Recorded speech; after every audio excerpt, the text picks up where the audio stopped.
Hello, my name is Teacher Paul, and this is Teacher Tom. Welcome.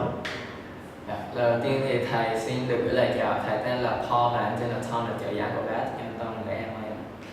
Today we're going to speak about your daughter, Jenny, who was a fantastic student in my class. Và tiếp theo đây thầy xin nhận xét về bạn Jenny, bạn Nguyen Tram.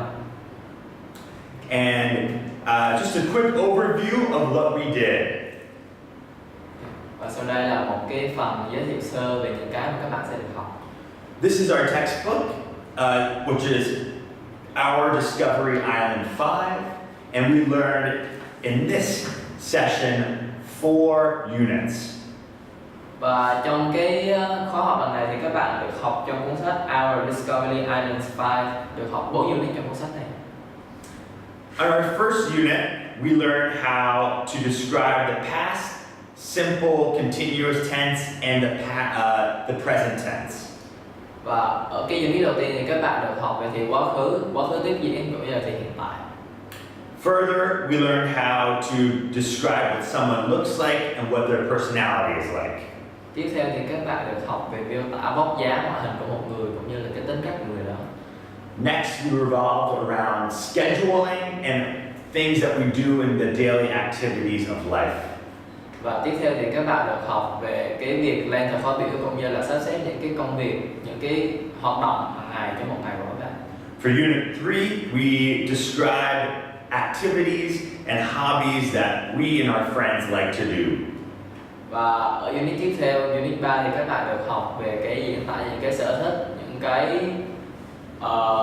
công việc mà bạn cũng như là các bạn của mình muốn làm, thích làm. Finally, we spoke about geography, countries, and how to describe a country. Và cuối cùng ở unit cuối thì các bạn được học về địa lý, về đất nước, về những cái đặc điểm đặc trưng nhất của đất nước đó cũng như là cách làm sao để diễn tả đất nước đó. And so now that's the overview of the class, and we will now speak about how Jenny did on her final exam. Vừa rồi là cái phần sơ lược về những kiến thức mà các bạn đã được học, và sau đây thầy sẽ nhận xét về cái phần bài kiểm tra cuối kỳ của bạn Jenny. Jenny did very well on her test. For her speaking, she received a 90%. Jenny thì đã làm rất tốt trong bài kiểm tra cuối kỳ lần này với cái điểm speaking, điểm nói là được 90% điểm. For her listening, she received a perfect score of 100%. Về phần nghe thì bạn được 100% điểm. For reading, she received a 93% and the same for her writing section. Ở phần đọc và phần viết thì bạn đều được 93% điểm.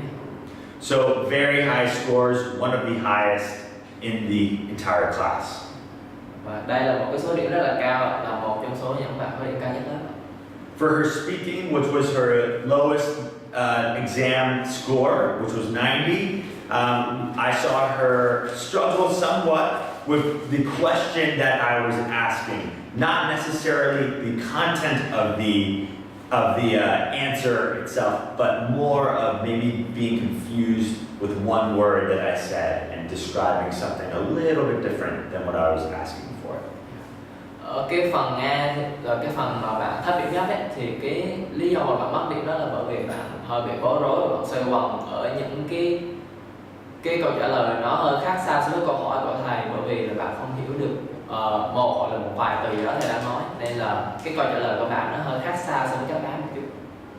Overall, Jenny was a fantastic student and an absolute pleasure to have in the class. She worked really hard, and I look forward to hopefully seeing her in the next course coming soon.